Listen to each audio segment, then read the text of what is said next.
번째 강연자를 소개해드리겠습니다. 요즘 너무 많이 들으셨을 것 같아요. AI, 인공지능 정말 우리의 삶을 너무나 빠르게 변화시키고 있는데요. 시민의 삶을 AI와 데이터가 바른 방향으로 또 더 나은 방향으로 이끌어갈 수 있는가에 대한 연구를 하고 계신 분이십니다. 자, 그럼 충남대학교 행정학과 김난 교수를 큰 박수로 맞아주시기 바랍니다.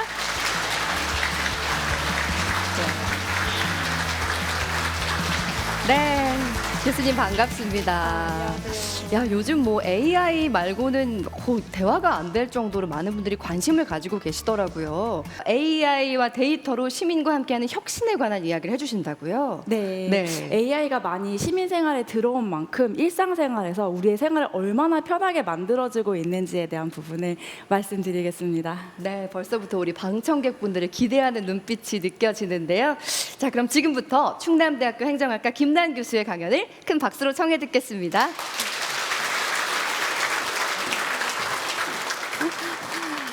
환영해 주셔서 감사합니다.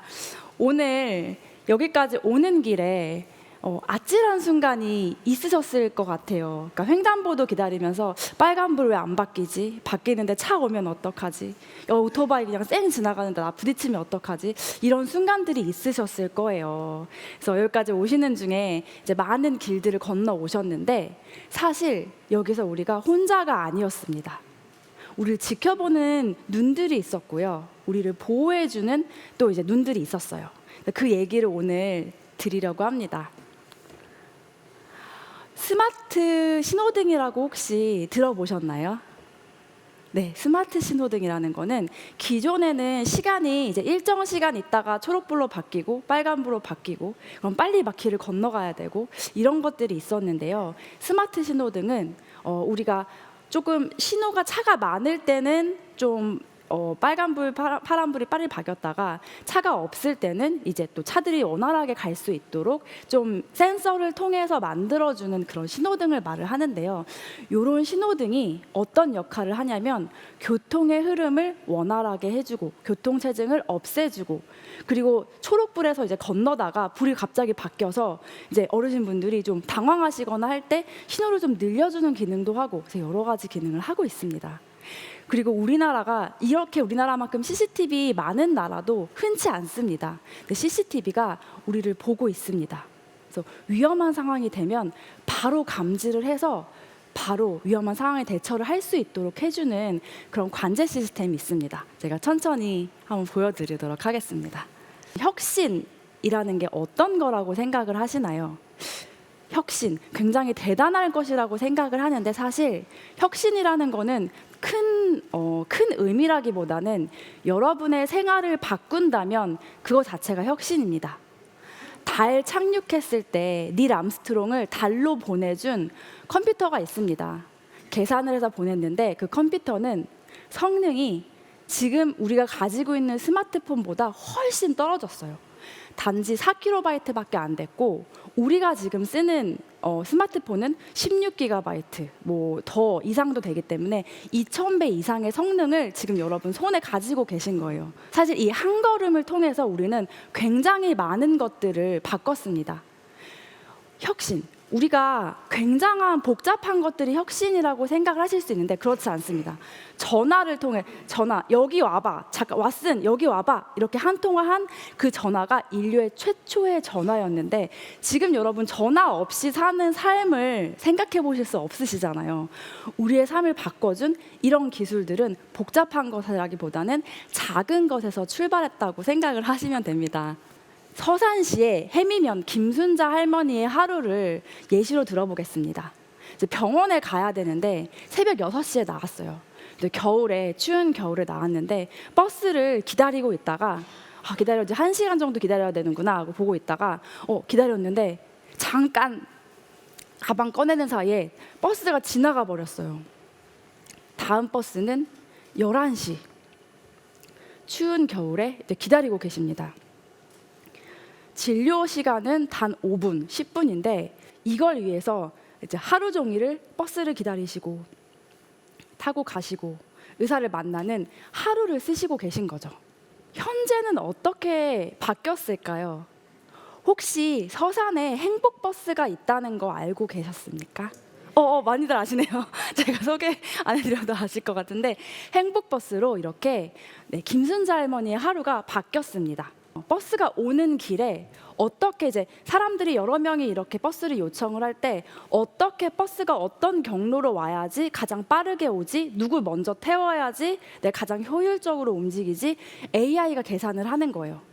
버스를 타면 저희가 앉는 자리마저도 버스 안에 있는 이렇게 조그만 카메라가 지금 손님이 이 자리에 앉았습니다를 확인을 하고 안전한지 아닌지도 계속 모니터링을 해주고 있는 거예요. 그래서 이런 게 행복버스입니다. 이런 게 수요 응답형 버스라고 해서 예전에 콜택시의 개념을 버스로 가지고 와서 훨씬 저렴한 가격으로 편하게 생활에서 쓰실 수가 있는 겁니다.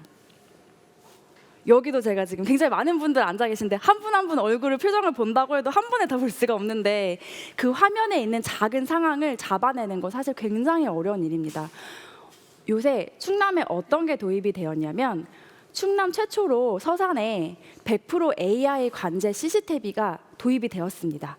근데 이게 왜 좋은 거냐면 저희가 걸어가다가 좀 수상한 사람 따라오는데 라고 생각하고 밤길에 좀 무서운 경우 있었잖아요. 저희가 전화를 하지 않아도 이걸 사람이 보는 게 아니라 AI가 감지를 합니다. 왜냐하면 AI는 이상한 패턴을 감지해내는 능력이 있거든요. 왜냐하면 AI가 학습하는 도구는 학습하는 거는 패턴을 통해서 학습을 하는데 이 패턴이라는 게 뭐냐면 어려운 게 아니라 우리의 행동입니다. 갑자기 오토바이가 와서 부딪히는 행동을 하면 그건 평범한 행동이 아니잖아요. 그래서 그런 것들은 이건 이상 상황이다라고 생각을 하고 AI가 바로 그 상황을 이제 포착하는 겁니다. 포착해서 바로 이제 구급차에 연결을 하고 그 상황을 구해주는 그런 시스템이 되는 겁니다. 그렇기 때문에 우리 생활이 그만큼 안전해졌다고 누가 뭔가 우리를 지켜주고 있는 수호천사가 있는 게 아닐까라고 생각을 하실 수도 있을 것 같아요. 네. 응급 대응 시간이 굉장히 단축이 됐습니다. 예전에는 응급 상황이 발생을 해도 전화를 하고 사람이 오고 이 모든 과정에 10분 이상 걸렸다고 하면 지금은 굉장히 빠르면 1분 이내로 신고가 가고 처리가 되기 때문에 생각해 보십시오. 사람이 심정지로 위험에 처하는 거는 1분이 지날 때마다 10%씩 더 위험해진다고 하는데 지금 10분, 제가 강의 요청 15분 받았는데 10분이면 굉장히 사실 긴 시간이거든요. 이 시간 안에 살릴 수 있는 사람이 굉장히 많은데 그걸 우리의 AI CCTV가 우리를 보고 있다가 구해주는 겁니다. 그런데 우리가 단순히 AI를 그냥 활용만 하고 지나가는 게 아니에요. 왜냐하면 우리가 참여를 하지 않으면 AI 기술은 우리의 생활을 그렇게까지 우리가 원하는 것만큼 편하게 만들어주지 못할 수도 있어요. 우리가 참여를 해야지 만들어질 수가 있어요. 왜냐하면 AI를 만드는 건 데이터인데 데이터를 만드는 건 우리거든요. 우리의 모든 활동, 행동이 데이터로 축적이 돼서 AI가 학습을 하고 그리고 그 AI가 우리의 생활을 편하게 만들어주는 겁니다. 그렇기 때문에 시민의 역할이 무엇보다 중요해요. 그리고 AI를 블랙박스라고 얘기를 많이 해요. 어떤 원리로 AI가 작동을 하지? 이런 것들을 잘 모를 수가 있는데 우리가 최대한 이런 정책이 있구나, AI를 통해서 이런 것들을 할 수 있구나 이런 거에 참여를 하고 관심을 기울여야 우리가 혜택을 받을 수가 있습니다. 그리고 소외되는 계층이 없을 수가 있어요. 햄버거 하나 주문하려고 해도 키오스크에서 이렇게 누르는 그런 게 오히려 불편하게 느껴지시는 분들도 있었을 텐데요. 사실 그런 것들을 많이 이용을 할 수 있는 사람과 아닌 사람의 이런 격차가 있기 때문에 오히려 AI가 더 불평등을 만드는 게 아닐까? 더 소외시키는 건 아닐까? 이런 고민들도 굉장히 많습니다. 그렇기 때문에 우리가 직접 겪어보고 참여하고 어려운 것들을 말을 해줘야 우리한테 맞는 AI 정책을 만들 수가 있습니다. 소통이 굉장히 중요합니다. AI의 정책이 사실 예전 처음에는 기술자 위주로 만들어졌습니다. 기술자 위주였기 때문에 어떤 기술을 하면 어떻게 쓸 수 있지? 의 고민에 머물렀다면 이후에는 사람들의 의견을 듣기 시작했어요. 시민들의 의견을 듣기 시작을 해서 시민들이 이렇게 피드백을 주면 이렇게 바꿀 수가 있구나 라는 수준이 지금 2단계입니다. 그리고 가장 이상적인 형태는 사람들이 이렇게 시민들이 아이디어를 모아서 단순히 이제 이런 정책이 어땠어요 뿐만이 아니라 이런 게 있으면 좋겠어요 까지 얘기를 해서 아이디어를 내고 그 아이디어를 통해서 정책을 만들고 정부가 시민들의 생활을 편하게 만들어주는 모두가 함께 만드는 이제 공동 생산이라고 얘기를 하는데 시민의 참여가 함께 공동으로 생산을 할 때 진정으로 우리가 이제 편한 AI를 누릴 수가 있습니다. 서산은 지금 2단계에서 3단계로 가고 있는 단계입니다. 이 단계에서 가장 중요한 건 뭘까요? 여기 앉아 계시는 여러분들, 네, 여러분들의 참여가 굉장히 중요한 겁니다. 여러분의 참여가 여러분의 더 편한 삶을 만들 수가 있습니다. 사실 AI라는 거는 되게 편하게 만들어주기도 하지만 굉장히 위험도 도사리고 있습니다. 왜냐하면 여러분 들어보셨을 거예요. 아마존에서 채용을 하는데 AI로 채용을 했더니 굉장히 빨리 채용이 됐지만 백인, 남자 위주로 채용이 돼서 여자분들이 굉장히 차별을 당했다라고 고소를 하기도 하고, 왜냐하면 말씀드렸다시피 AI는 데이터의 패턴, 여태까지 어떻게 채용이 되어 왔는지에 대한 패턴을 학습을 해서 이루어지는 거기 때문에 여태까지 이루어진 양상을 크게 변화시킬 수 없다. 그렇기 때문에 차별이 존재했다면 그 차별은 없어질 수가 없습니다.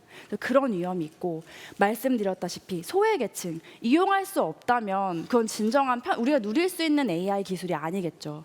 그런 위험도 도사리고 있고, 사실 AI를 소수만 사용하고 이걸 어떻게 사용하는지 만드는 정책이 소수라면, 우리의 목소리가 들어가지 않는다면 권력은 소수에 집중이 됩니다. 아시다시피 정보도 권력이고 이제 AI를 만들고 어떻게 활용할지 다 계획하는 것도 권력이 될 수 있기 때문에 우리는 그 권력을 함께 나누고 누리는 게 필요한데, 그때 필요한 게 우리가 얼마나 관심을 가지고 AI 정책에 얼마나 참여를 하고 우리의 의견을 얼마나 내고, 이런 과정 안에서 우리가 소외되지 않을 수 있습니다.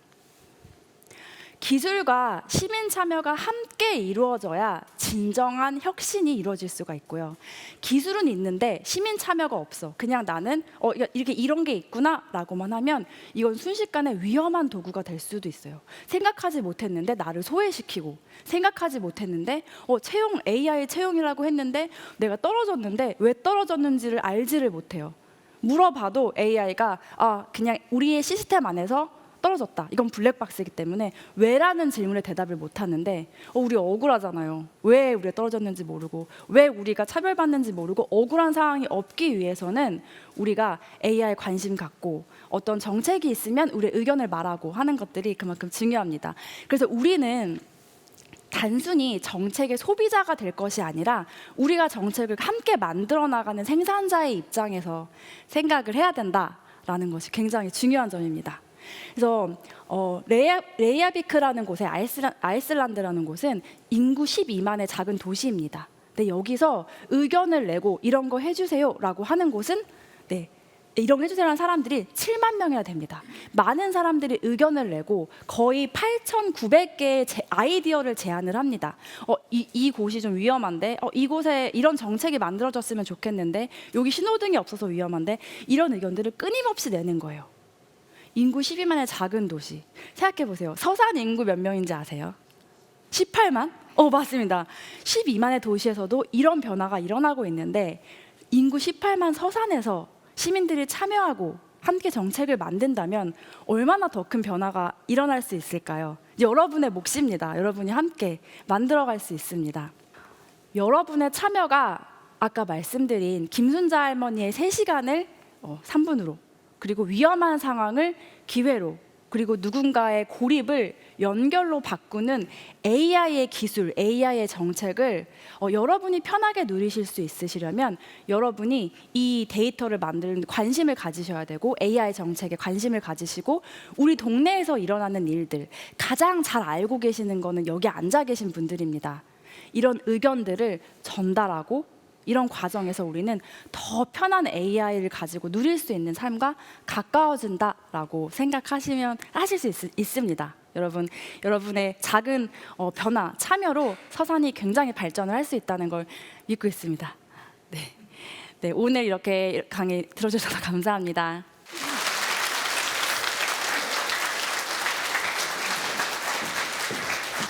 네, 강연 잘 들었습니다. 저는 오늘 아침에도 썼거든요. 누구야? 헤이 누구야? 아침 클래식 틀어줘. 뭐 이러면은 바로 음악이 틀어지고 뭐 날씨 확인도 하고요. 챗 GPT 같은 거 활용하는 분들 요즘 정말 많이 계신데 남편보다 낫다. 공감과 위로를 너무 잘해준다라는 얘기를 굉장히 많이 듣고 있습니다. AI가 행정학자 입장에서 행정의 어느 분야에 가장 도움이 될까요? 행정에 많은 부분이 도움이 되는데 그중에 세 가지 정도를 꼽을 수 있을 것 같아요. 첫 번째는 자동화 업무. 그러니까 사람이 한 30시간 걸려서 했던 일을 자동화 시켜서 처리를 하면 단 6분, 3분 이렇게 줄어들 수가 있고요.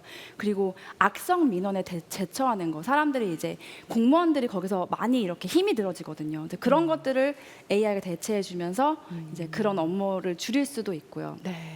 네, 그리고 다양하게 이 사람들의 삶을 편하게 만들기 위한 여러 가지 이제 AI를 통한 정책들이 행정에 굉장히 많이 들어와 있습니다. 그렇군요. 소외계층의 이제 사각지대를 없앨 수 있는 그런 굉장히 중요한 역할도 하고 있습니다. 잘만 활용하면 정말 우리의 삶을 편하게 해주지만 사실 엄두를 못 내시는 분들도 계세요. 그러니까 어르신 같은 경우에 저희 어머님만 하더라도 아유 이거 좀 해줘 하지 직접 해보시려는 노력들을 잘 안 하시는데 그런 분들이 좀 도움받을 수 있는 곳은 있을까요? 요새는 이제 이런 것들 어려운 것들이 있으면 이제 그런 정책들을 서산시 홈페이지나 이런 곳에 말을 하면 이런 것들이 어렵다 사용하기 쉽게 만들어 달라고 하면 어떻게 하면 그러니까 사용자가 쉽게 이용할 수 있게 만들 수 있을지에 대한 고민도 하실 거고요. 근데 여기 계신 분들 좀 생복버스 다 이용해 보신 거 보면 이미 AI 사용하고 계신 겁니다. 적극적으로 활용하고 우리 일상에서 많은 도움을 받을 수 있으면 참 좋을 것 같습니다. 네. 자, 지금까지 우리 충남대학교 행정학과 김난 교수님의 강연 들었습니다. 네, 고맙습니다.